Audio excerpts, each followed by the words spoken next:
This is Art Television.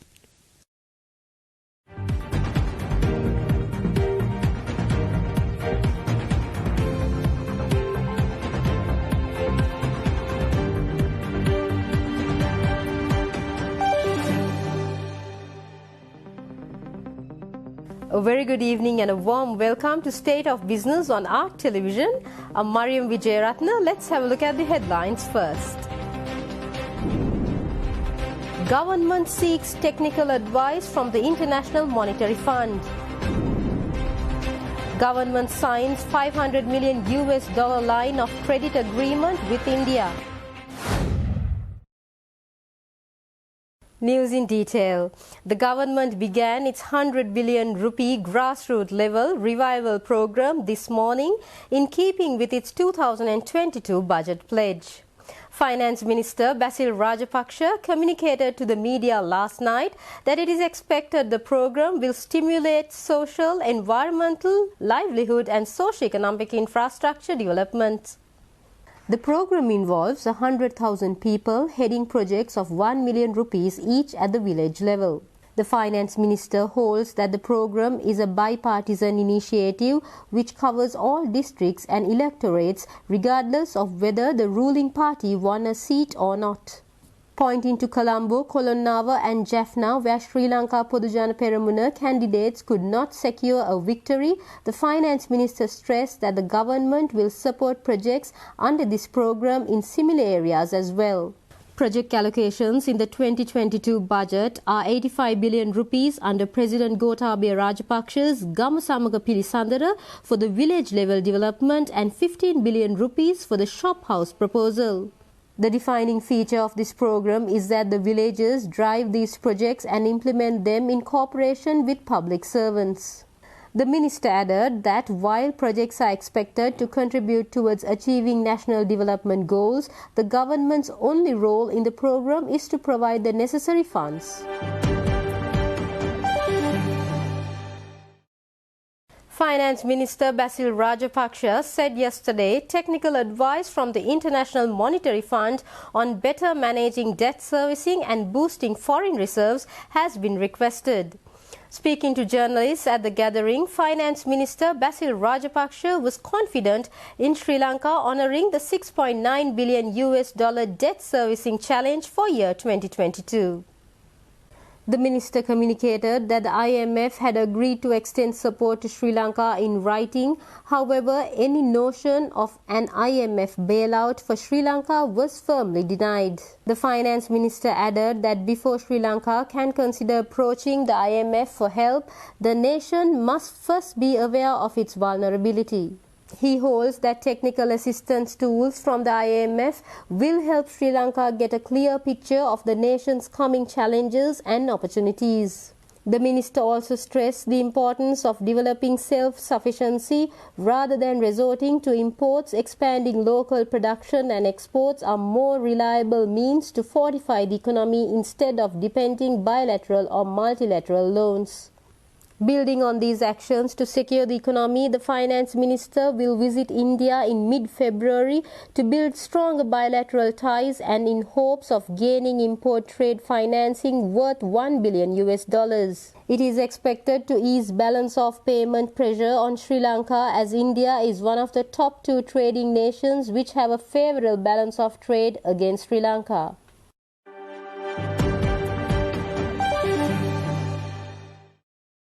The government and the Export-Import Bank of India yesterday signed a $500 million line of credit agreement for the purchase of petroleum products. The High Commission of India views the signing of the LOC as a landmark in bilateral cooperation, which is a continuation of India's recent foreign exchange support of over $900 million to Sri Lanka. Facilitation of the line of credit agreement is meant to show India's commitment to support Sri Lanka. The agreement was signed by Treasury Secretary S.R. Artigala from the Sri Lankan side and Chief General Manager of Exim Bank Gaurav Bandari from Indian side in the presence of the Minister of Finance Basil Rajapaksa and the High Commission of India to Sri Lanka Gopal Bagle. Indian support for Sri Lankan fuel imports through the LOC of $500 million is in response to the government's urgent need. This critical support comes in the wake of virtual meeting on a range of issues between the External Affairs Minister of India and the Minister of Finance Basil Rajapaksa on 15 January 2022. These measures are in line with discussions between the two sides during the Finance Minister's visit to India in December 2021. India's overall development assistance to Sri Lanka stands at close to $4 billion. The High Commission states that as Sri Lanka's closest neighbour and long-standing partner, India is committed to assist Sri Lanka in its post-COVID economic recovery.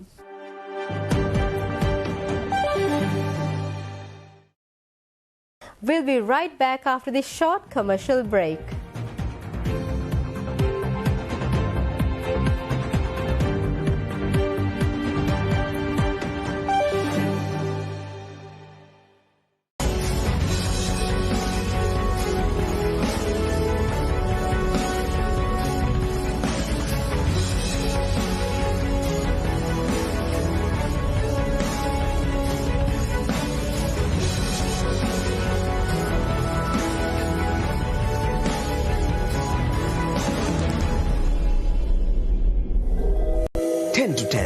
Sponsored by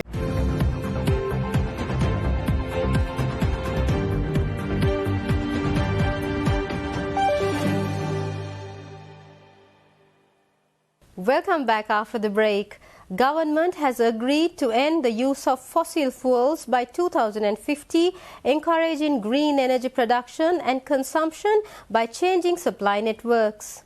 As suggested by Energy Minister Udaya Gammanpila, Sri Lanka Petroleum Development Authority and Greenstat Hydrogen India, which is an affiliated body of Greenstat as, Norway will enter into an agreement to conduct the feasibility study. 2050 වසර වන විට ජීව carbon හරණය කරා ළඟා වීමට රාජ්‍ය ප්‍රතිපත්තිමය තීන්දුවක් ගෙන තිබෙනවා.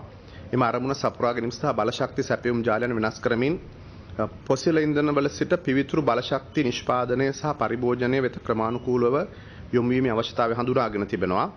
ඒ අරමුණු කරගෙන නෝර්වේහි ග්‍රීන්ස්ටැට් AS ආයතනයට අනුබද්ධ ආයතනයක් වන ග්‍රීන්ස්ටැට් හයිඩ්‍රජන් ඉන්ඩියා ප්‍රයිවට් ලිමිටඩ් විසින් පාවෙන සූර්ය සහ සුළං සංයෝගයක් භාවිතා කරමින් හරිත හයිඩ්‍රජන් ජනනය කිරීමේ නියම ව්‍යාපෘතියක් සම්බන්ධයෙන් ශක්්‍යතා අධ්‍යයනයක් පැවැත්වීමට එකඟ වෙලා තිබෙනවා. එම අධ්‍යයනය පැවැත්වීම සඳහා ශ්‍රී ලංකා खनिज तेल සංවර්ධන අධිකාරිය සමග අවශ්‍ය එකඟතා කිවිසුමකට ඇතුළත් වීමට ගරු උදේ ගම්මන්පිල ඇමතුමන් විසින් ඉදිරිපත් කළ ලද යෝජනාවකට ඊයේ කැබිනට් මණ්ඩල අනුමැතිය ලැබුණා. Public Utilities Commission of Sri Lanka yesterday said the country is in a formidable position to supply uninterrupted power supply for next week, following Energy Minister Udaya Gammanpila assuring to supply fuel to Ceylon Electricity Board. However, general public claim that nearly 1 hour interruption to the power supply were experienced in many parts of the country on Tuesday despite multiple assurances from the authorities. Electricity Regulator Public Utilities Commission yesterday said that Energy Minister Udaya Gammanpila has assured a continuous supply of fuel to the CEB for a week. PUCSL Chairman Janaka Ratnayaka, speaking to the journalists, also said that Lakvijaya Power Plant has been successfully connected to the national grid to deliver almost 300 megawatts, and the Sojit's Kalanithissa plant will also be reconnected to the national grid from today. The chairman also added that they intervened in the process to coordinate between Ceylon Electricity Board and Ceylon Petroleum Corporation to secure enough supply of fuel. PUCSL chief revealed that the Ceylon Electricity Board owes around 90 billion rupees to Ceylon Petroleum Corporation for their earlier fuel purchases. He further added that the CEB has agreed to pay 20 billion rupees during this week, and after 1 week, the CEB will pay cash on delivery for diesel and furnace oil purchases. PUCSL chief also lamented over the consumption of electricity during a crisis and said despite their repeated requests to preserve energy, the consumption has increased by 200 megawatts. Ratnayaka also said that 50 megawatt private sector standby generators were added to the national grid to support the efforts of the government. Noting that the water levels of the reservoirs have dropped to 52% at present, the PUCSL chief flagged red that oil-fired plants will not be able to meet the demand alone without electricity consumers' support.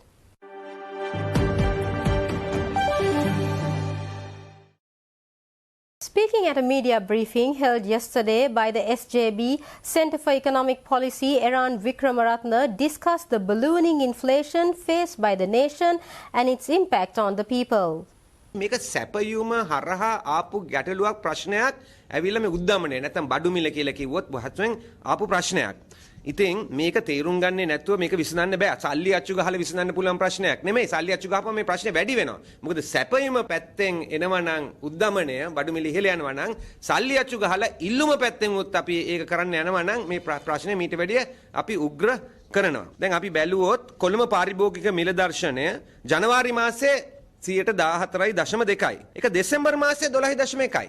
මේ ඇවිල්ලා නිල මට්ටමින් දුන්න සටහන් මේවා ආහාර හා ආහාර නොවන ඒවා බැලුවොත් අපි හරිද?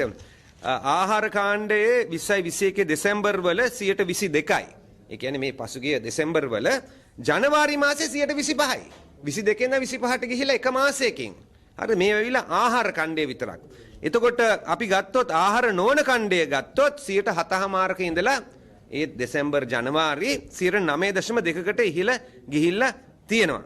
ලෝකයේ එක්ක සසඳලා බැලුවොත් මේ රටවල් 200න් ලෝකයේ එක්ක සසඳලා බැලුවොත් ලංකාව දැන් උද්දමනයෙන් සීග්‍රෙන් ඉහළට ගිහිල්ලා තියෙනවා.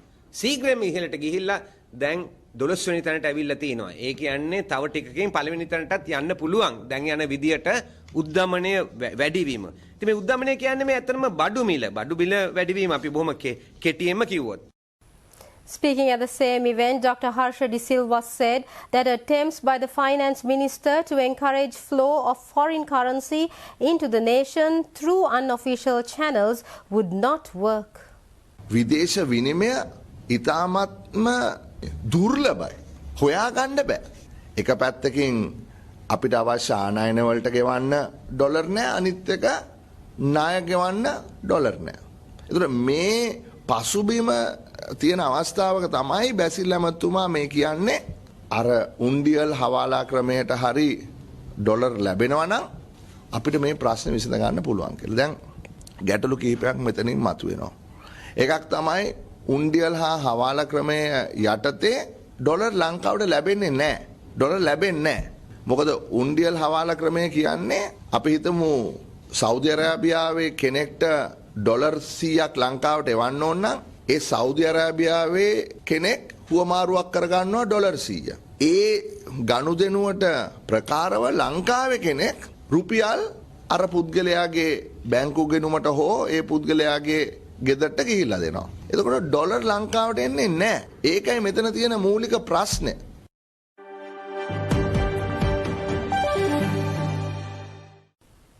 We'll be right back with the stock updates.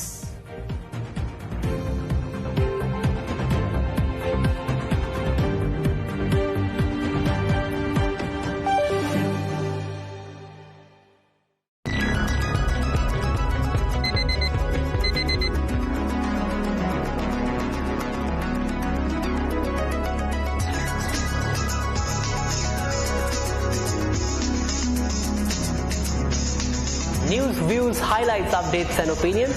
This is Wake Up With Us.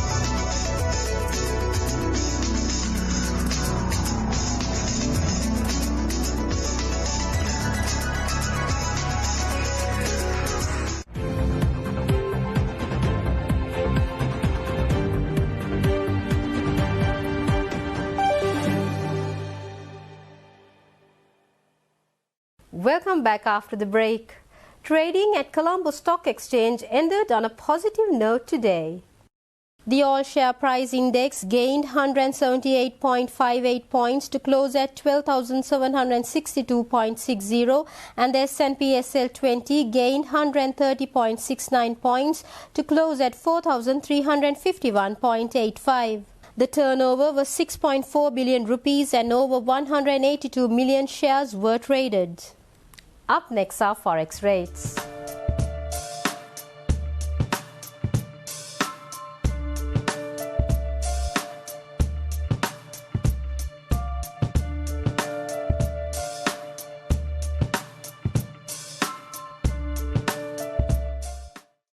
That's all we have for this evening. Stay safe. Good night.